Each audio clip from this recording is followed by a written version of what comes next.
What's up, grinders? Welcome back to the channel. Okay, so I've been told in no uncertain terms that Evildea, you got a bit of too much of a hard-on for Anki. You keep talking about how awesome it is, and you're not talking about us, the ALG, the all input crowd, how awesome we are. Guys, I'm doing literally an entire fucking series, okay? Like, I understand.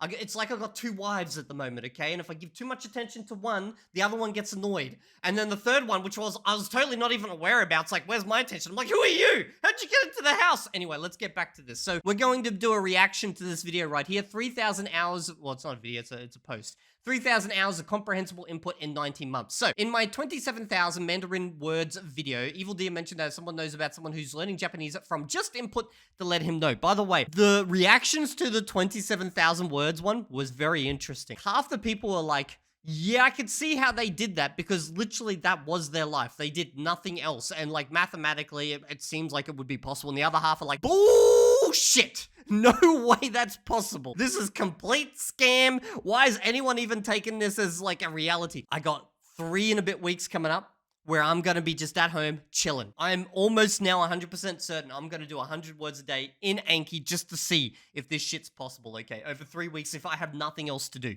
That's what I'm thinking. If you're down for that, you can join my community.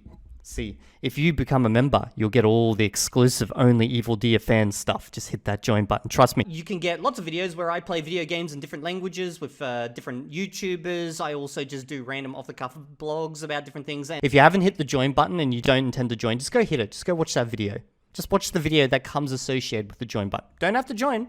But after seeing that video, you'll want to join. Apparently, I've been, like, this guy got recommended before. I don't know. He's a little known guy called Ken Cannon. Honestly, I'm not going to do a video about Ken Cannon. If you guys don't know who he is, he's widely known for engaging in something that may be considered multiple scams and has been, in some ways, shat on by a previous partner known as Matt vs. Japan. So I don't think taking what he says as gospel truth is actually possible at this point. Anyway, so we're gonna take this random post on the Natural Japanese. What is Natural Japanese? I've never even heard of this website before. What is this? 3,000 hours of comprehensible input. How long is this post?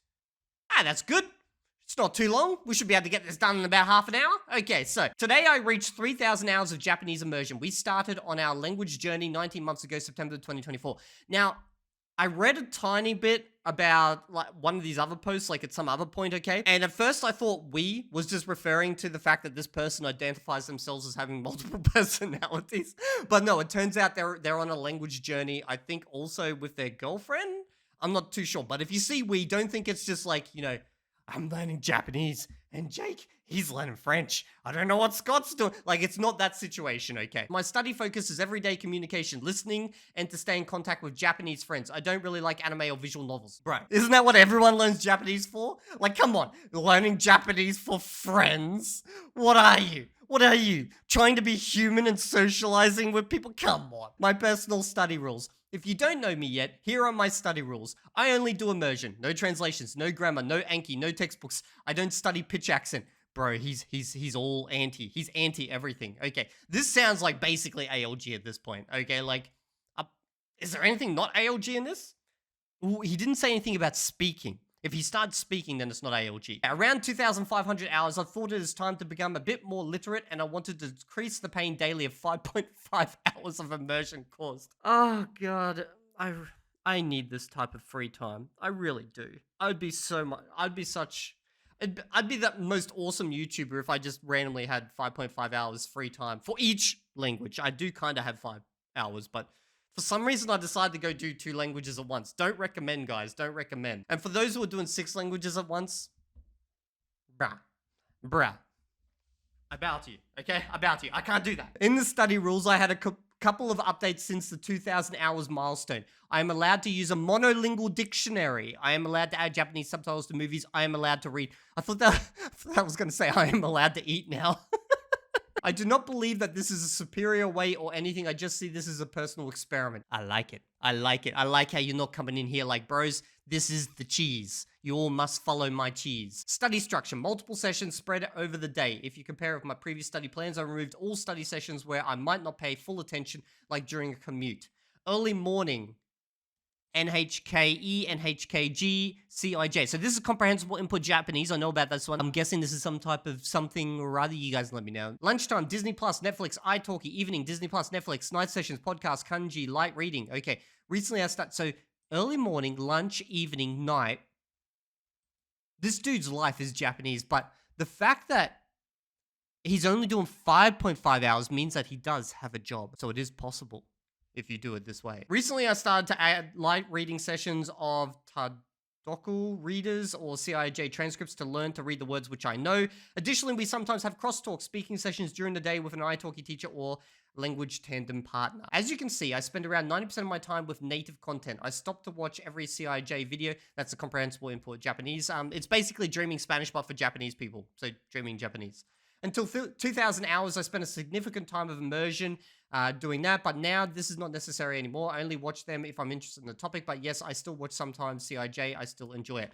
I often receive the question how much I focus during immersion. I always try to focus 100% on content I am watching. You can try to 100% focus, but you will never 100% focus. I'm glad he added the word try there, because if he said I 100% focus, I'd be like, bro, this is bullshit. Because like, there's always going to be moments where you're watching and you're like, oh shit, I have no idea what just happened. I just kind of phased out. Let's go back and rewatch. We immerse between 5 to 6 hours per day. On weekends, we can go 7 to 9 hours. Why do I have a job? Like, why do I have a job as a programmer when I could be immersing in Japanese 7 to 9 hours a day? Can someone explain to me the need for a job when you could be doing Japanese for 7 to 9 hours a day on your weekends? God damn it. Could I squish out another 7 to 5 hours a day?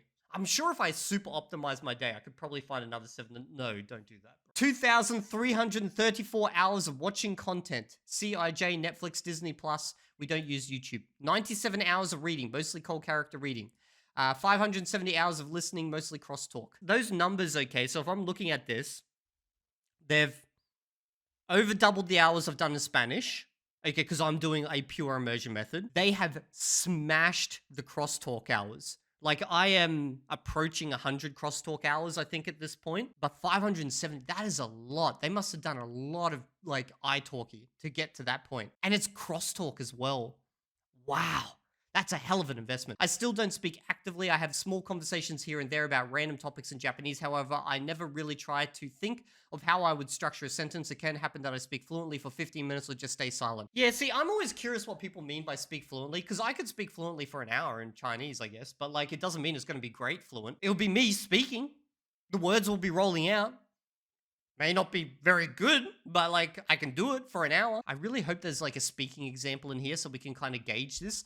Because like, if we compare to my Mandarin journey, I've crossed 1,500 hours in Mandarin and they're way ahead. And it seems like I can't tell speaking wise what they're capable of. I had small conversations here and there about random topics. Doesn't really mean much. In comparison, my girlfriend totally spoke 215 hours. Also, she's been speaking and you've just been doing crosstalk. Okay. We have 3 to 4 hours with italki teachers per week, 1 meeting with a Japanese language learning partner in person, 2 to 5 hours. Okay. The early morning block is one of my favorite immersion sessions, and thanks to NHK1, I can stream recently aired TV shows on NHK. I gotta find out what this damn NHK is. NHK, learn Japanese, studying Japanese at your own pace with reliable, practical language learning materials. Okay. So what is it, just content? Content with subtitles? Is it a lingo pie for Japanese? Don't know. Sumo competitions, baseball games, and morning drama. Here's some of my favorites. Okay, so he's listed about a bunch of his favorites. On the NHKG, the selection is a bit worse, so we only immerse with sumo competitions, high school baseball games, or morning dramas. Okay. I've never even considered watching a sumo competition. Maybe I should. Maybe I should do a live reaction to a sumo competition in every language I speak, just randomly swap between them. Imagine like a fast-paced commentary, but it's just random languages. Netflix and Disney Plus. On Netflix and Disney Plus, we usually mix adult and kids movies. Most of it is well understandable, except for maybe the law scenes in Extraordinary Attorney Who. Okay, so if they're watching adult shows in Japanese and they only have problems with the law scenes, they definitely understand Japanese better than I understand Mandarin Chinese. Because I can watch some adult content, but it's still like, I get 80%. And then that 30% is like really, really crucial. So I can't say. When it comes to Spanish, it's actually kind of the same. I'm kind of like the same point, about 80%. So maybe at 1,500 hours, I'll be the same level of Spanish. Maybe their speaking abilities are better than my own. like where to put this level-wise, but comprehension definitely is. Disney, they've listed out all the shows. Podcasts, I feel for a really long time that podcasts are not really interesting to me. Finally, I understood that I prefer the podcast episodes where people speak with each other. My current favorite ones are the conversation. Yeah, I'm the same. When it comes to podcasts, I don't like listening to just one person rambling. I actually like to listen to a conversation between two people, and usually two people who are diametrically opposed in some way or another. That way it gets more fun. Reading, you might have noticed that I added a reading section. I tried for some time to build up a cold character reading habit. However, it never stuck with me. A few days before I reached this milestone, I decided that I want to read properly. I tried to read a novel in Japanese, but I didn't build up yet the mileage to read fluently, so I plan to go first through the Tadoku levels and then try again. I will share an update, hopefully at 500 to 1,000 hours. So reading, it looks like if this is the case, but he's talking character reading, okay? Light reading kanji. Kanji's, so has he just been reading previously just using hiragana and katakana, and now he's just gone full kanji with like hiragana and katakana? Because I know you can read with like I forget what they call it. It's like I can't remember, like furagama, food. I don't know. Like it's something. It's like fugama or some shit. I don't know. You guys let me know down in the comment section. So maybe they've just been reading Japanese and just avoiding the kanji up until this point. How does Japanese feel for me now? Japanese feels very light for me, very rhythmical on every word. I am often really surprised how little information the written language gives about the song which every word plays. Okay, I don't have to think to understand Japanese. Yeah, see, I don't have to think to understand Chinese either, or Spanish. I either understand it or I just don't. It's not like I'm sitting there and I'm playing it back through my head trying. Like occasionally, every now and then I'll hear something and then I'll be like, that was a bit fast. I'm pretty sure if I listen for a second time, I'll get it. And then when I listen the second time, I do get it. But that's the same with Spanish and Chinese. See, this is the crazy thing. People talk about the difference between like a full input approach and a full study/input approach as being like fundamentally two different things. I'm finding that the more I progress with both, the more they just collide to be the exact same outcome. Like the feeling is the same. I spoke about this in a vlog, and then someone asked me about this in the comment section recently. For Spanish, how I feel is that it's like everything's in and out of focus. Either things are sharply in the focus and I fully understand, or things are kind of blurry. And I think it feels kind of blurry because Spanish sounds like a language that I should understand just instinctively because it's similar to Esperanto, it's similar to English in a lot of ways. So it sounds kind of recognizable even though it's not, like you haven't learned those words yet. But Chinese is just like you understand or you don't understand. There's no in between realistically. Very, very rarely. And that's, I think, because it sounds like a completely different language, okay? So you literally have to learn every little individual thing. There's barely any guessing that can happen. Often my brain creates random answer sentences when I listen to a Japanese conversation. I still have troubles to associate the right days of the week. This is still true. It feels absurd. This is interesting. Chinese month names are so logical that they are sometimes difficult to translate, okay? Because in English, we've got like these, just random names of fucking gods for like months, okay, or emperors or whatever. And then in Chinese, it's just like month 1, month 2, month 3, month 4. And then you'll be like month 7, and you'll go to translate to English and be like, what the fuck, who's the goddamn god for month 7? Like, you just forget, like, sometimes. I can understand science videos made for high school environment. I feel when pronunciation is incorrect. Okay, so they can detect it. I can do the same with Chinese and Spanish at this point. Like, I can say a word in Chinese and be like, yeah, that sounds wrong. I can understand weird voices in movies. I often can guess the meaning of unknown words thanks to onyomi. Counters start to feel natural for me. Counter words, because we got counter words in Chinese as well. Counter words, it's interesting. Like the go-to was obviously ge in Chinese. You don't know a counter, you just go ge. And even if you do and you're a native, sometimes they still just go ge, okay, for a counter word. But there are certain words where I always instinctively use the correct counter word. And then there's other ones where I always just refer to ge, even though I know the correct counter word. I don't know why that happens, but I have noticed with time of actually getting more dynamic with my counter words. Like sometimes I'll say 一款遊戏, which will mean like one product of a game, that's the counter word, okay. But like in general conversation, you just say 一个遊戏, which means a game, and that's what natives will do as well. But like when it gets a tiny bit more formal, they'll say 一款游戏. And I've kind of started doing that. I've noticed myself, like when I start talking about a game in a more formal context, I'll start swapping over to that. So it is interesting. Even though I don't have a lot of reading experience, I hear the words like in movies when I read it. My girlfriend feels like Japanese friend when she chats with her italki teacher. She does not feel like a foreigner anymore. This is interesting. But if you and your partner learning Japanese at the same time, and she's taking a slightly different route from what I can tell. Watch Disney Plus, have a full conversations about God, the world, every day for 5+ hours. That's their goals, okay?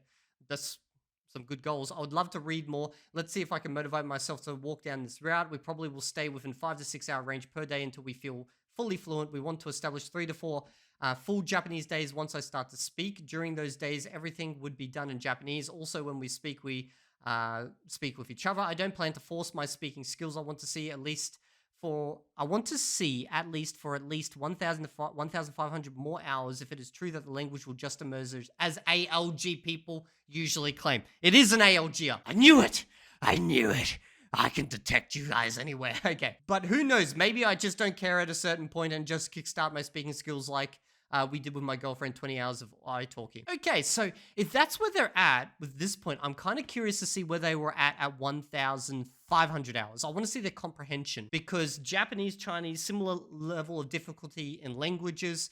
Maybe their comprehension will be better than mine. That's the thing I care about. Obviously, I can't compare speaking because they haven't been speaking. So 1,500 hours, they were in the beginner intermediate range, and now at 2,000 hours, they're at the advanced range. You know, I'm pretty sure with Chinese, I will be around the 1,800 hours. I'll be watching native content quite comfortably. For example, there is a YouTuber called Chocolate Chinese Gaming. When I first started watching him, he does CI videos for gaming in Chinese, okay? However, he speaks at what I would say is a much higher level than most other CI YouTube channels, except for Dashul Mandarin Chinese, okay? When I started watching him, it was a bit of a struggle. There was a lot of words I did not know. But the more I've watched, and then obviously I've learned via LingoPie, and I've also learned words from him, and I've done gaming with him, he's now quite comfortable. So within about a month and a bit, I've gone from struggling with him to quite comfortable. And I feel like he is just one more level below native level content. So by 1,800 hours, I think I should be approaching the level of understanding native level content. Let's clip that shit. 1,800 hours of Chinese. Let's see if I'm watching native level content. Okay. Yeah, so I would say they're pretty much based on the Disney and Netflix. Okay, this is hard to compare because there's not much good Chinese stuff on Disney and Netflix that I actually enjoy watching. And this is their study time, not their comprehension of that stuff. The method works really well. I think that I finally went through the valley of despair. I discovered every day new useful content outside of the Comprehensible Input Japanese. They're talking about the valley of despair here. I feel like I'm actually in that valley right now for Spanish. I feel like I'm in the valley of despair. But that's because I started speaking. That's what actually made it more like despair for me. It's because like my speaking is just so shit. But comprehension wise, I think by 1,500 hours, I will definitely be watching native level content without any issues. And there with Japanese just starting to get into it by the looks. It is interesting. It is interesting, but they've done a shit ton more crosstalk. I feel like if you're going to do ALG, like you seriously want to do the ALG method, focus the majority of your effort on doing crosstalk. It's going to be fucking costly unless you can find people who are willing to do it for free.